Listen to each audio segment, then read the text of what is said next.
세계에서 인구가 가장 많은 두 나라, 인도와 중국의 국경은 오랜 갈등의 현장입니다. 히말라야 라다크 지역을 가로지르는 사실상 국경인 실질 통제선 인근에서는 두 나라 군대가 무력 충돌을 빚어왔습니다. 그 뿌리는 영국 식민지 시절인 1914년 영국령 인도와 티베트 사이에 그어진 이른바 맥마흔 라인으로 거슬러 올라갑니다. 중국은 이 선을 공식적으로 인정한 적이 없었고 그 결과 국경에 관할을 두고 지속적인 분쟁이 이어졌죠. 결국 1962년 인도와 중국은 이 지역에서 한 달간 국경 전쟁까지 치렀는데요. 당시 양측에서 수천 명의 사상자가 발생했으나 전쟁은 명확한 종전협정 없이 중국군의 일방적 철수로 끝나버렸습니다. 말 그대로 싸움이 멈춘 것일 뿐 국경이 완전히 확정되거나 갈등이 해소된 상태는 아니었던 것이죠. 이처럼 긴장이 상존하는 히말라야 국경지대에는 놀랍게도 관광객들이 즐겨 찾는 카페가 있습니다. 라다크 고지대 실질 통제선에서 불과 수킬로미터 떨어진 곳에 자리한 일명 국경 카페들입니다. 높은 산과 척박한 풍경이 펼쳐진 군사적 요충지에 생겨난 이 카페에서는 관광객과 군인들이 어울려 따뜻한 차와 커피를 마십니다. 국경을 지키는 병사들에게는 한 줄기 휴식처가, 일반 관광객에게는 분쟁의 최전선에서 마시는 한 잔이라는 독특한 체험을 선사합니다. 실제로 인도 정부는 접경 지역의 도로를 관리하는 국경 도로기구를 통해 라다크를 비롯한 여러 국경 지역에 보도 카페들을 설치하고 있는데요. 예컨대 인도 북부 카슈미르의 구레즈 마을에는 군이 운영하는 통나무집 모양의 로그엇 카페가 있어 손님들은 검문소 너머 맞은편 국경 산맥을 바라보며 카푸치노를 즐기기도 합니다. 전쟁의 긴장이 흐르는 최전선에서 일상의 여유를 맛보는 모습은 다소 아이러니하게 느껴지지만 현실에서는 종종 볼 수 있습니다. 냉전의 상징이었던 독일 베를린 장벽은 무너진 지 한참이 지났지만 그 잔해와 복원된 체크포인트 찰리 등에 매년 수많은 관광객이 몰립니다. 이스라엘과 팔레스타인을 가르는 분리장벽도 마찬가지입니다. 그 거대한 콘크리트 담벼락은 갈등과 고통의 상징이지만 역설적이게도 그래비티 예술가 월드 오프 호텔 같은 기발한 공간을 통해 관광객들을 불러 모으고 있습니다. 우리가 사는 한반도 역시 예외는 아닌데요. 70년 넘게 대치 중인 남북의 비무장지대가 이제는 세계인들이 찾는 관광 코스로 각광받고 있으니까요. 판문점 공동경비구역이나 제3땅굴 견학 코스 등이 대표적이지만 최근엔 그보다 일상적인 공간이 DMZ 관광의 주역으로 떠올랐습니다. 바로 DMZ 접경에서 북한을 바라보며 커피를 마실 수 있는 곳, 일명 북한뷰 맛집으로 불리는 애기봉 스타벅스입니다. 안녕하세요, 디스멘털입니다. 작년 11월 29일 아침 경기도 김포시 애기봉 평화생태공원에는 이례적인 풍경이 펼쳐졌습니다. CNN, BBC, AP통신, 로이터 등 30여 개 해외 언론사의 취재진이 몰려든 겁니다. 그들이 주목한 곳은 다름 아닌 북한을 바라보며 커피를 마실 수 있는 세계 유일의 스타벅스였는데요.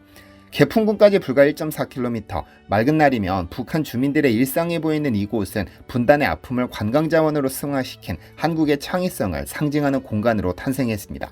이 스타벅스는 단순한 관광명소를 넘어 한국이 어떻게 문화 강국으로 도약했는지를 보여주는 생생한 증거이기도 합니다. 한국전쟁의 격전지였던 군사시설 보호구역에 미국의 자본주의의 상징인 스타벅스를 들여놓는 발상의 전환은 한국 특유의 창의성과 문화적 유연성을 고스란히 담고 있죠. 실제로 개점 7개월 만에 12만 3천 명이 방문했고 외국인 관광객은 전년 대비 2.4배나 증가했다고 하는데요. 그렇다면 이 스타벅스 매장은 왜 하필 DMZ 근처, 그것도 6.25 전쟁의 아픔을 고스란히 간직한 애기봉에 자리 잡게 된 걸까요?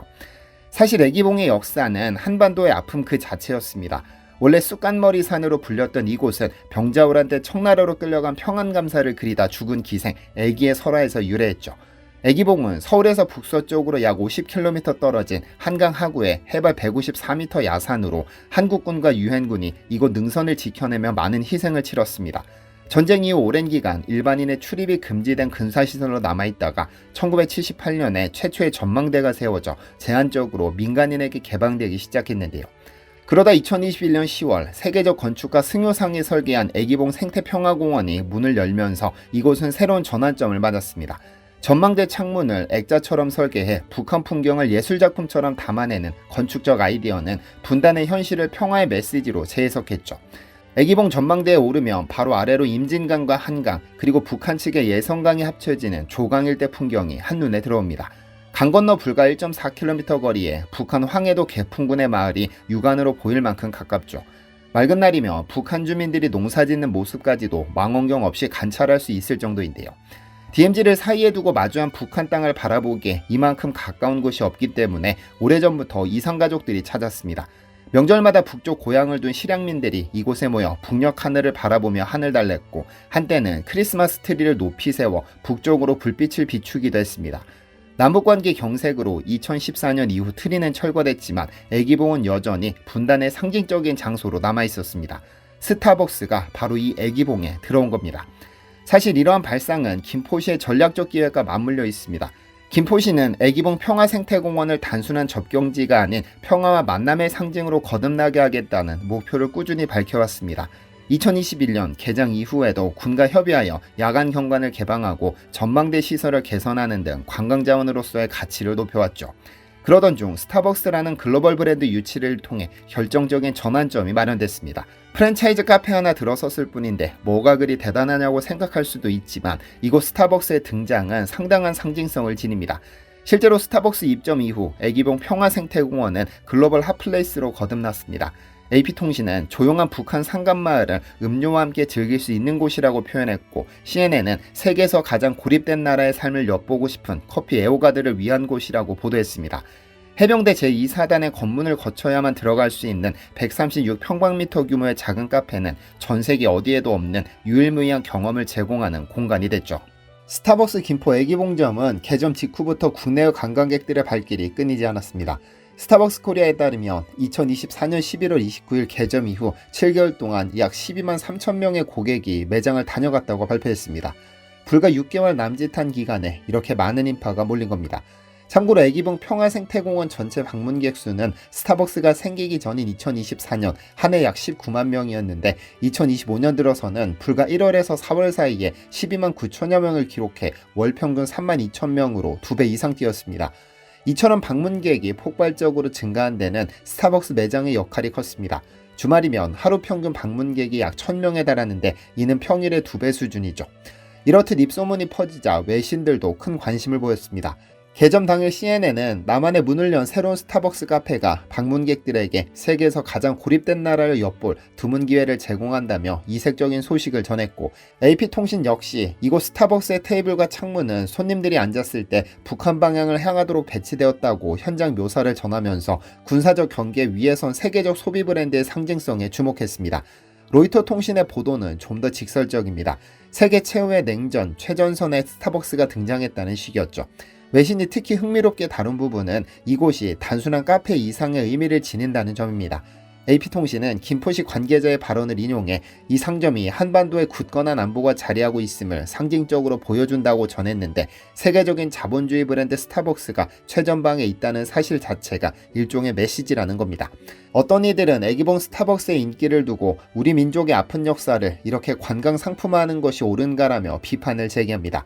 분단과 대체의 현실을 배경 삼아 커피를 마시고 기념품을 사는 행위가 자칫 가벼워 보일 수 있다는 우려죠.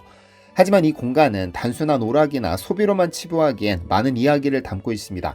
애기봉 스타벅스는 전쟁의 상흔을 기억하면서도 평화의 가치를 생각해보게 하는 공간으로 기획되었습니다. 북한 땅을 보며 마시는 커피 한 잔이 관광객에게 그저 색다른 재미로만 남지 않도록 과거와 현재를 잇는 맥락을 만들어둔 것이죠. 한때 외국인들에게 한국이라는 나라는 한국전쟁과 분단의 이미지로 각인되어 있었습니다. 불과 수십 년 전만 해도 해외 보도에서는 한국을 소개할 때 분단 상황이나 군사적 긴장감을 언급하는 경우가 많았습니다. 그러나 이제는 다릅니다. K-팝, K-드라마, 한식, IT 강국 등 다양한 매력이 한국의 얼굴이 되었습니다. 말 그대로 한국은 문화 강국으로서 세계인의 이목을 끄는 나라가 된 것이죠. 하지만 그렇다고 분단의 현실이 사라진 것은 아닙니다. 애기봉 전망대에서 보이는 북녘의 풍경은 아직도 현재 진행형인 우리의 역사입니다. 흥미로운 점은 애기봉 스타벅스라는 공간이 이 두 가지 이미지를 절묘하게 결합하고 있다는 사실입니다. 트렌디한 문화 아이콘 스타벅스를 통해 한국만의 특수한 분단 현실을 자연스럽게 체험할 수 있게 한 것이죠. 한류를 즐기러 온 외국인들이 이곳에 들러 DMZ의 긴장과 평화의 염원을 함께 느끼고 돌아간다는 점은 상당히 의미심장합니다. 문화 강국이란 단순히 대중음악이나 드라마의 인기만을 뜻하지는 않을 겁니다. 자신들의 역사와 가치를 창의적인 방식으로 재해석하여 세계인과 소통할 수 있을 때 진정한 문화 강국이라 부를 수 있을 겁니다. 애기봉 스타벅스는 바로 그런 맥락에서 탄생한 공간입니다. 총성이 멎은 지 70년, 여전히 휴전 중인 한반도의 한 귀퉁이에서 한국은 갈등의 흔적을 문화와 관광의 언어로 풀어내고 있습니다. 이곳에서 울려 퍼지는 커피 머신 소리와 사람들의 웃음소리는 과거 포연이 자욱했던 전장의 기억과 대조를 이룹니다. 그러나 그 대조 속에서 우리는 성장했습니다. 전쟁의 비극을 기억하되 미래지향적으로 승화시키는 법을 배운 것입니다. 애기봉에서 커피잔을 기울이는 사람들의 모습은 바로 그 한국의 성숙한 문화 역량을 보여주는 작은 한 단면일 것입니다. 분단의 최전선에서 평화를 꿈꾸며 일상을 즐기는 이 장면이 주는 울림이야말로 한국이 왜 문화강국인지 증명하는 이유가 아닐까요? 시청해주셔서 감사합니다. 디시멘터리에서는 여러분의 제보를 기다립니다. 제 채널에서 다뤘으면 좋겠는 뉴스 또는 널리 알려졌으면 하는 영상은 디시멘터리 네이버.com으로 보내주시면 소중히 제작하겠습니다. 시청해주셔서 감사합니다.